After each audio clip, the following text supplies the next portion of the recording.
Hello students, आज हम पढ़ने जा रहे हैं सत्ता। सत्ता का नाम आते ही हमें सरकार नाम की एक संस्था दिखाई देने लगती है, जिसे हम पढ़ चुके हैं।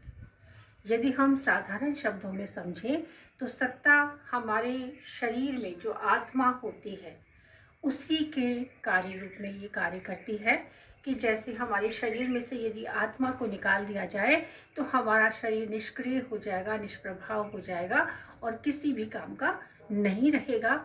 वही हाल सत्ता का होता है।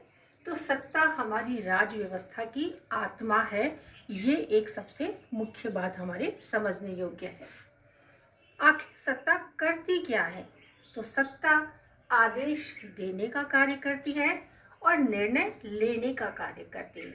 हमने सरकारों के माध्यम से देखा है कि जब जब सरकार कोई कार्य करती है तो आदेश देती है, निर्णय लेती है और अपने अधीनस्थों के माध्यम से उन समस्त कार्यों को कार्यान्वित करवाती है।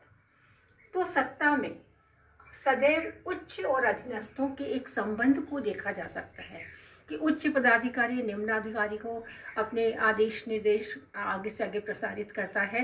तो यदि एक प्रॉपर चैनल बन जाता है कि उच्च और अधीनस्थ अधिकारियों में किस प्रकार का संबंध है और उन शक्तियों का प्रयोग वो किन संबंधों के माध्यम से कर रहे हैं।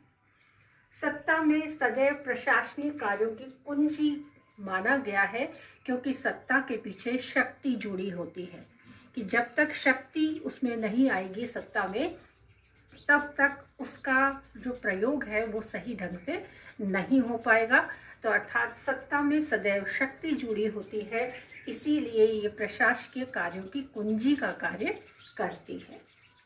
सत्ता में सदैव ही शक्ति, प्रभाव और नेतृत्व जुड़ा हुआ होता है, क्योंकि सत्ताधारी दल में जो व्यक्ति होता है वो सदैव ही प्रदर्शन करता है अपनी पद की शक्ति का, अपने पद के प्रभाव का और नेतृत्व के गुण का जो उसमें मौजूद है।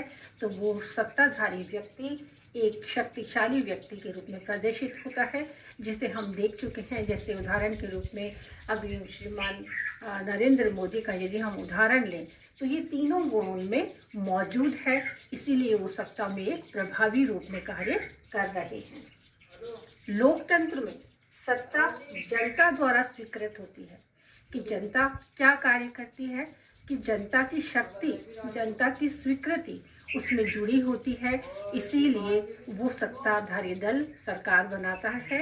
वो हम आगे और अच्छे से पढ़ेंगे कि किस प्रकार से सरकार बनता है, सरकार बनती है, लोकतंत्र में क्या क्या कार्यविधियाँ होती हैं, उसके बाद सरकार को निर्माण कैसे किया जाता है वो अलग चैप्टर के रूप में पढ़ेंगे। तो लोकतंत्र में सत्ता जनता द्वारा स्वीकृत होती है और इसीलिए सत्ता जो है एक प्रभावशाली रूप में कार्य करती है, क्योंकि सत्ता के साथ सदैव ही एक वैधानिक शक्ति भी जुड़ी होती है जो संविधान के द्वारा उसे प्रदत्त होती है। और उसी वैधानिक शक्ति की वजह से सत्ताधारी दल में रहने वाला प्रत्येक व्यक्ति एक शक्तिशाली व्यक्ति के रूप में कार्य करता है।